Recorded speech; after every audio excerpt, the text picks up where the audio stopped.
transition. Again, Light being one of the most aggressive roams in professional MLBB. Oh, mid lane. Oh. But that, speaking of aggression, right after getting the real world, they go for the fight, and Sans gets first blood. Of course, Demon Kite gonna not let that go unpunished. Gonna go ahead and get that kill. So right, but you got to be able to catch up. YSS is pretty good at doing that, though, even if you have your late start into the transition here. So they're going to fight for this turtle. There's going to be no contest for this, as you mentioned, with Kyrie going down. Dangers, stuff like that, right? So, yeah, absolutely. It feels like both of these gold laners are actually very heavily affected by the patch, but very happy to play it. Ooh, lots of understrikes being locked in by Onic. This might be actually a pretty good fight for them.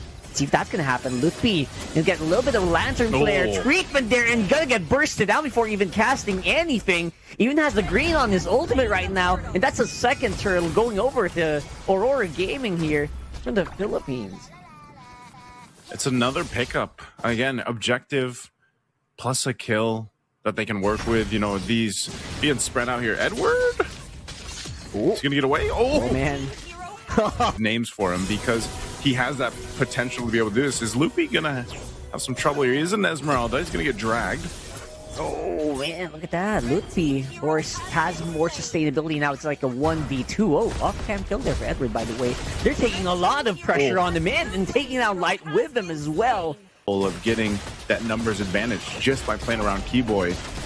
And so hovering around this mid lane, they want to go ahead and clear it. Light's gonna go ahead and go for it. Oh, okay, he actually disengages. Thought he was gonna drop the Glorious Pathway down, but this fight for the third turtle, half health. They're actually holding on to ultimates very, very well, especially here for Aurora. They're having a lot of ultimates ready for the fight. They get the turtle and they kill. Very stocked.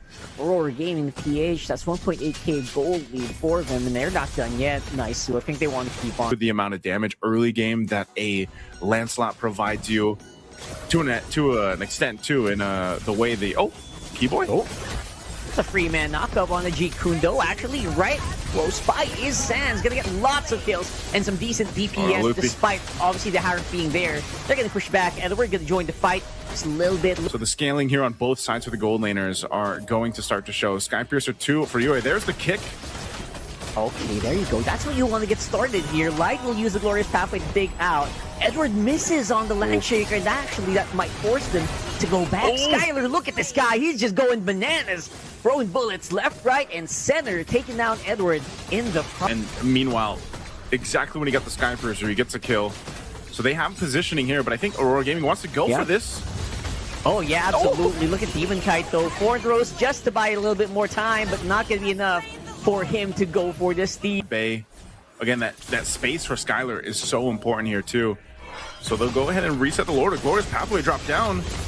Oh, there you go. That's more proactive right now this time for Aurora Gaming. And now they're chasing Lutfi, which will be protected very well by Sans. That real-world manipulation. There's just no way they can play around that, but look at Edward. He's trying to go for it. Great placement on Landshaker, but he will get taken out. Just not enough DPS right now for Aurora Gaming to make any difference in the team fights, except to deal with, but at best, they might get one base turret. RWM drop down. Well, that's if they can actually win this team fight. It looks like they're going to be able to take out Sans. Aurora Gaming definitely going to do great with that -1, but look at Lutfi. He's diving in on the middle of that pack and doing some decent damage, pushing back Aurora Gaming, right? Again, it's all about whether or not Aurora can actually tank for real world, and as time is progressing, they actually might be able to, but here comes that big fight we're talking about. They're diving straight into the backline, and that's going to be the jungler for Aurora Gaming removed already, and now it's a 4v5, and they are going to have to make a run for the hills if they want to survive, and they're going to be able to take out Luffy, but looks like all that's going to be left on the field is going to be Dominkai. It's 1v3, it's only a Harif. What are you going to do? You got a big wave on the middle, and I think that's exactly what Onic is just going to capitalize. No need to go for the Lord this time around. 24 seconds on the death timer. Quick. Oh my god, chat. Fucking Granger. Oh my god. I cannot believe the Granger won. How many times has the Granger won?